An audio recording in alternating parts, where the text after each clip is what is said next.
Hello, everybody, and welcome to the White Hatter YouTube News Show. I'm Brandon. I'm Darren. And first update from us today is, once again, for being summertime, we are still running our Tech Tuesdays on Facebook. We are. This week's Tech Talk Tuesday, we're going to be talking about celebrating what teens are doing with social media, the internet, and technology, rather than criticizing Okay, so it. hold on. Is that going to be tomorrow? This week. I said this week. So it will be replayable to all of you when you watch this. That's right. Okay. So notice I didn't say tomorrow. Yeah. Because if I would have said tomorrow, it would have been wrong. Yeah. I said this week. Gotcha. I've learned. Good. So this week's Facebook Live. Boy. Okay. Well, Keegan, have fun with that one. By the way, Keegan, you zoomed me again on the last one. Good job, by the way. This week's Tech Talk Tuesday on the Facebook Live event, we're going to be talking about and celebrating what youth are doing in social media and using technology, because I think far too often in media, we're so concentrated, or people so concentrate on all the negative stuff, that we need to really start looking at all the positive stuff, which in our opinion is far greater than the negative. Yep. So that's what we're going to be talking about. Tune in for this week's Facebook Live on our Facebook page, which is White Hatter Team. the White Hatter Team. On Facebook. Let's get into some news You topics. forgot, didn't you? Well, I didn't know what you wanted me to say. Some news topics. In the news. This week, top news topics we want to talk about is first, Google announced that they're going to make it easier for kids and teens to remove photos of themselves from Google search platform. So currently right now, Google has a system that you can request photos to be removed from search. However, it has to fall within certain categories of violations. Now what they're looking to announce, as they have announced, is they're making it easier for kids for any reason can have photos removed of themselves from Google search. You know, a couple thoughts on this. Thank you, GDRP. I think that we're seeing a lot of these types of changes taking place on the big platforms, Google, Instagram, TikTok, all the others, because of the GDRP, which is the European privacy regulations that are in place. So they're all making these changes, which is about time, right? But one of the concerns I have with this one is I note that this change is specifically for those under the age of 18. Yeah. So adults, why not make it for everybody? Right? And GDP applies to everybody. So Nice first step. Yeah. But they should make it for everybody. Yeah. Yeah. I mean, it's coming down to a couple of years ago, this term, the right to be forgotten. Remember that whole thing that happened a couple of years ago about the internet and stuff like that. And, you know, if they're going to do this for under the age of 18, which we fully support, don't get us wrong. Why not make this for everybody, Google? It just makes logical sense and people would actually like it. Right? Just saying. Yeah. But it's kind of cool to see how all them big players are now doing this. It's about time, to be quite honest. They should have done this years ago. But there's no doubt it will start to cut in on their profit margins, right? Because that's how they monetize, right? So I guess my answer, my response here is for anybody who's under the age of 18 who has any photos on Google search, make those requests before you turn 19 or turn 18. Because if there's something on Google search you don't want, but you wait too long and now you're 19, 20, you go, Good point. Unless they're going to say retroactively if it's a picture of you that was younger. Ooh, good but right point. now, as it's worded, it's only for those under the age of 18 can make the request with their parents. Oh, I don't know if it applies if you're over age of 18. That's a really, really, really good suggestion, Brandon, when you think about it, right? So for the parents that are watching us, for teens that are watching us, I agree. Have a look at your Google images and see what pops up. And if you don't like something before you turn the age of 19, make sure you make the application. Now, is this available in North America? Or is this they announced. I don't know. It's not up and running yet. Right. But yeah, it's they didn't specify in terms of if it's just region based, but it's good move. Yeah. But why not make it for everybody, right? Yeah. Anyways, what's the next one? Next one. Zoom has made Zoom ZOOM box 350 Boston Mass 02134. Wrong Zoom. Send it to Zoom. Wrong Zoom. I know. You're too young for that show, right? Yes. There was a show on the Knowledge Network, usually followed Sesame Street, called Zoom. Yes. Right. Anyways, so what Zoom are we talking the video meeting platform, all right, has made a couple feature updates that you can enable. So Zoom now has what's known as a focus mode. This is funny. And what it means is, as a host or a teacher or an educator, you see all participant cameras, but if you enable focus mode, only participants can see your camera. Right. It's kind of like a one-way mirror in a way. Something we've been doing with our platform for, 3 years now? I mean, yeah, we've seen over the last 2 years on issues of people recording each other because their camera's on or something. Yes. So this can help prevent that. I mean, obviously we do this by default. There's no cameras involved because we don't want to be able to record participants or have them record each other. Yeah, and so this is definitely a good move. It is. I agree, right? Like it's a good move. Something we've been doing for years using the platform that you created here at the White Hatter Virtual Studio. It will prevent students from recording one another and then potentially weaponizing those issues. Yeah. I mean, they in this article, it's focused on the attention. The students will get distracted by other students. Right, but yeah, I mean, it still allows the teacher to see the entire class. Though, right? Yeah. So good move. Something we've been doing for 2 years. Just thought I'd say that one more time. There's still, Zooms, though, in order for it to work, they still need your email address, right, and stuff. So they're still collecting that type of information. It's all the same stuff. You don't need it to connect into a meeting if you are a guest. Right. You can just click the link and join the meeting without. So a good move. This is good. Good move. Good. Yeah, good move. Also good for. I know some organizations use Zoom meetings as a cheap way of getting around using Zoom's webinar. Right. So Zoom webinar, basically people can connect, but you can have them not use their camera. Right. So only they see you. Right. Which those two platforms are very different, but people use Zoom meeting for webinars, which is incorrect. So if you're a business professional and you are using Zoom meetings as a webinar platform, enable this setting because there's no need for other participants to see each other. Yeah. But you do have to go into your settings in order to enable this in your account. And there may be times where the teacher does allow all the students to see one another, right? It's a toggle. Yeah, if we're still in virtual training for some schools, it still allows students to interact with one another, but it allows you to toggle it on or toggle it off when appropriate, right? Yeah. So if you want to concentrate solely on the teacher, toggle it off. If you want class participation, toggle it on. Just remember, when you toggle it on, students can record one another. Yeah, right? And that's the big challenge we see. Right, for sure. Oh, interesting. Next article, Apple, after criticism, Apple to only seek abuse images flagged in multiple nations. So we talked about on our last show how Apple announced that they're looking into using AI in order to detect and scan any photos going into your iCloud, looking and cross-referencing those photos with photos of known child abuse images. Apple's come and clarified how they're only going to flag if images have been 30 images, right?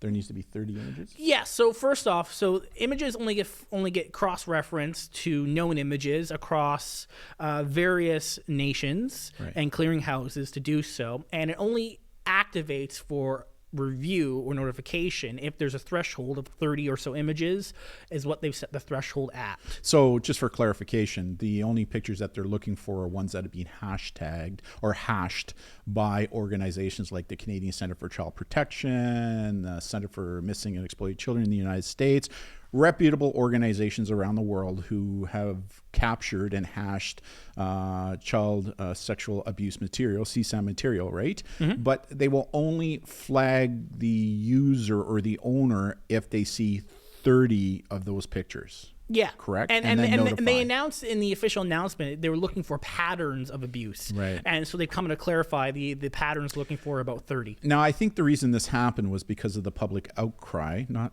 all the public, because it was interesting to watch the discussions that were taking place online where there were a lot of people pro this and there were a lot of people against this. And the people who were against it were more of the privacy gurus, concerned about some of the privacy issues on how such technology could be abused if not a properly Overwatch put in place. But again, iCloud is not an encrypted environment anyway. I know. So I think 30 is too many before it triggers, to be quite honest. I actually think one is one too many.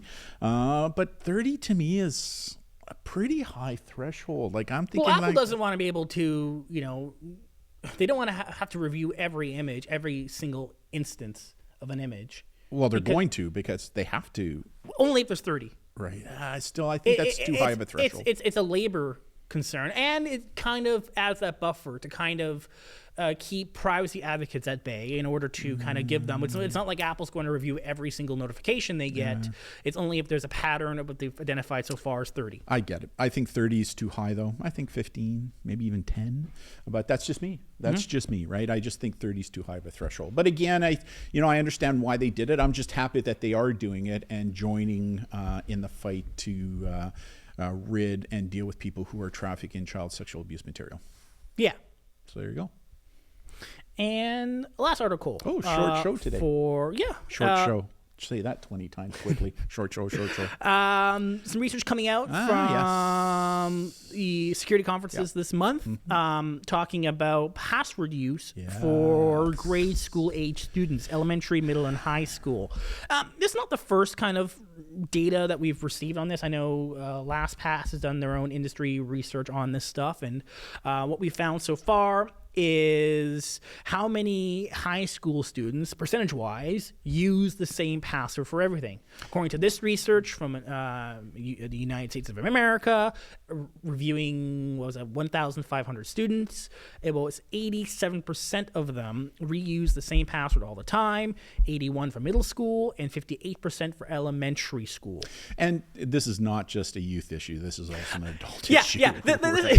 Yeah. It's the numbers are pretty similar to adults as well. Now, having said that, anecdotally, we concur with what they reported out, right? Because we're constantly getting messages from teens over certain issues that I basically funnel to you because you're kind of, this is in your wheelhouse. So, like, what's one of the most common things we're getting from teens asking us for help for? From a tech standpoint, it's usually teens who have been locked out of their account. Yes. They lost their password. Maybe they have a throwaway email they used to make a social media account years ago, but they lost the password, and now they can't log in, or someone has taken over their account. And so just before you go on, this is one reason why so many of them use the same username, password, and email address for that very reason, right? Because now they won't forget it, right? But continue.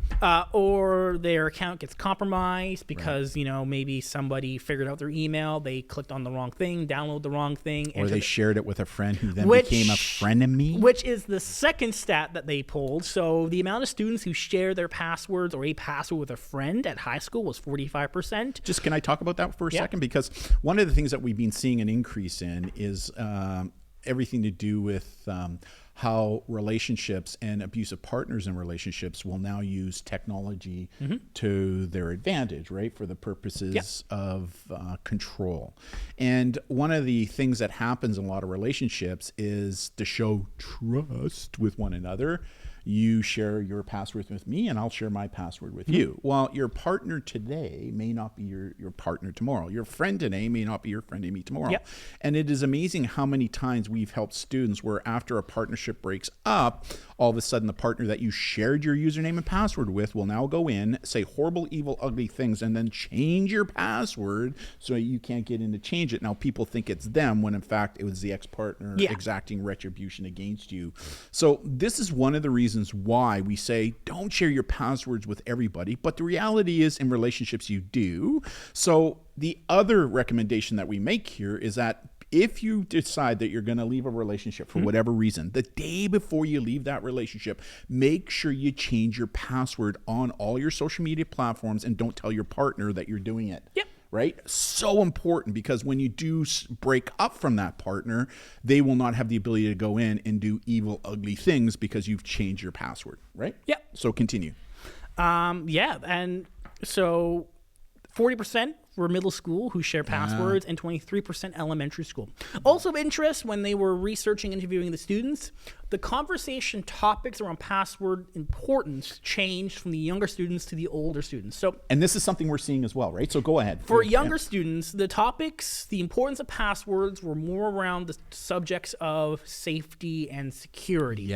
But at high school, the conversation changed more to privacy. In that you have a password in order to keep your stuff private. It's interesting, right? In doing our middle school and high school programs, how to them, it's not so much about security and safety anymore, although it's important for them. They're more interested in the privacy challenges that are taking place and how their information is now being collected and used, right? And so how can they increase their privacy issues, right? Yeah. So anecdotally, we're definitely seeing that in our presentations, and it kind of emphasizes why we do what we do in our presentations, how our programs for the elementary, middle school, and high school programs are kind of different, the same but different to meet some of these issues that have been identified, right? Precisely. Yeah. So some interesting data points there. Interesting. And where was this? What conference was this at? This was at the Black Hat? This was at either Black Hat or DEF CON. One of the two. Yeah, interesting. Have you had the opportunity to watch any of the Black Hat? No, not yet. We're busy with current projects in the studio. We're so busy. And I still want to go to this conference. I mean, hopefully in another year, maybe COVID will at least be settled a little. I think it'll be around forever, but I think it'll be to the point where it allows us to travel to go to things like this, because I think it'll be a cool conference. Yeah. You know, the other one I want to go to is it the CES conference, the one where it's all the new technology that comes out every year in Vegas? Yeah. I mean, that would be so cool. Or is it California now?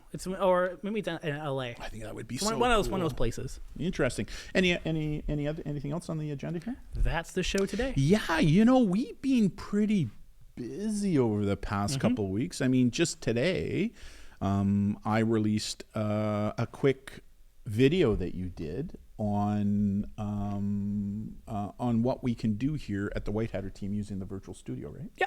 Pretty cool. Can you kind of talk a little bit about that one? Oh, just overviewing for schools and organizations, just the difference between what we do and what Zoom can do, and how we have all these different camera angles. Yeah, and Zoom, Teams, or even Google Hangouts, right? I even know some schools that are using Skype to do some of that kind of stuff. But what we do here is totally different. The biggest challenge that we have is trying to communicate with schools or organizations that what we do is not. A lot of people go, "Oh, you do virtual programs?" Why? Because they have experienced how people who just sit in front of a camera or a webcam and they just talk to the screen, and it's just a boring talking head something. Yeah, with a green screen behind them, right? Yeah. It's amazing because every school because I'm the one who connects with the schools and they connect with me. When I say we do things virtually, first thing out of their mouth, "Oh, so you do a Zoom event?" And I go, no, we don't, right? It's a live video broadcast. One of the things I like to say is I say to schools, you know, I want you to think of Zoom and Hangouts like watching a black and white TV. What we do is kind of like watching a 80-inch flat screen LED TV. Kind of the difference between the two, right? I mean, you mentioned a little earlier, Zoom has a specific platform that is based to do webinars, right? Yeah, it doesn't give you it has a webinar platform, but it's still integrated with one camera in your screen. It has more controls over participant management and what they can and cannot see and do in Q&A. It doesn't necessarily integrate with multi-camera angles. And what's interesting is how many when they ask, "Oh, you do Zoom?" and I say, "No, we don't." And they go, "What do you mean?" Because one of the things I heard consistently, especially towards the end of the school year, how many of the educators, principals, and even parents said, "We're zoomed out, we're zoomed out, we're zoomed out, we're Zoom tired, we're Zoom exhausted." And I said, "Trust me, what we do is not Zoom." And I said, and we didn't have anything to give them so that they could see the difference. Yep. Now we do. Yeah. Right? That's why you created that video, because again, it is really based upon your experience in using Twitch and YouTube and using all the different camera angles and lighting and special effects that we can build into this, which is designed to hold the attention. And what we consistently heard from teachers was, "I can't believe our kids sat still for 90 minutes or 75 minutes to watch this thing." Well, it doesn't surprise us because that's just the way we design the platform. Yep. Right, so that's kind of cool. So we've done that. You're doing a couple of other projects that we're hoping to have done within the next couple of weeks before I'm working starts. on it. You're getting close. You're getting close. Keegan has been our summer student, has been doing lots of really good work on the editing. Yeah, some of the things you've been doing to me, though, Keegan, I'll get you, right? So, so that's kind of cool. And the Tech Talk Tuesdays that we've been doing, where I'm using a different platform that is totally different than what we're doing right now, because I needed a platform that an old guy like me could work by myself without you. I mean, because like it or not, what you do here is cool, and you can make it work by yourself because you're the tech wizard. But for me, the old Boomer. I kind of needed something simple, so I'm using that to do Tech Tuesdays and get a lot of good feedback from parents on that one. So, we've stayed busy this summer to stay engaged, and we're really looking forward to the new school year. You know what? We've already got 30 programs booked. Yeah, 30. all virtual. It's never happened. And by the way, for those who are watching, we have made a decision as a company because of what's going on with the COVID variant that we're not going to go into schools in real life until maybe we'll revisit that in January. Yeah. However, no matter what we do, I think we'll offer a hybrid model where if schools want us to come in to do personal, we'll still do it, but we'll still offer the virtual stuff, right, that we're doing virtually because... To be fair, you can do a lot more virtually. You can do things virtually. You just can't do face-to-face. And it's cheaper, and we know that in today's fiscally restrictive environment of schools right now with budgets and what's going on there, we wanted to make sure that what we were doing, we could give high quality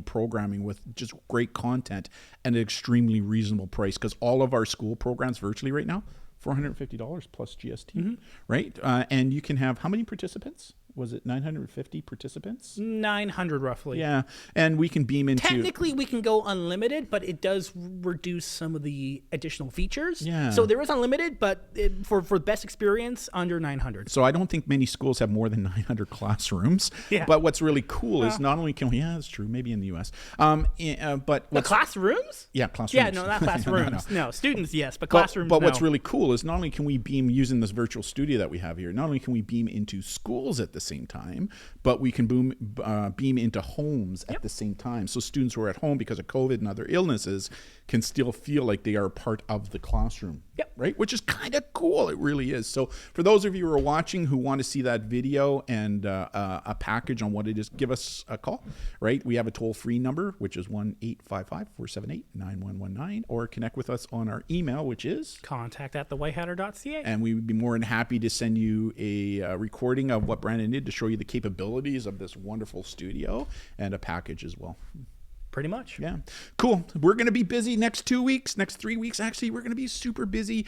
Actually, you're going to be more busier than me putting things together. Everything's going to come together at the last moment. A lot of projects feed into other projects until they're all kind of done because they all integrate. So it's going to be something. It is. Yeah. And we've learned so much this summer when it comes to video production and shooting and scripts. Like, it's been a really good learning experience for you, for me, for Keegan, and we're going to keep Keegan around even after the end of school. Yeah, he's doing a good job, right? He really is. So on behalf of myself, I'm Darren. And Brandon, thank you all so much, and we'll see you next time. Bye. Bye, everybody.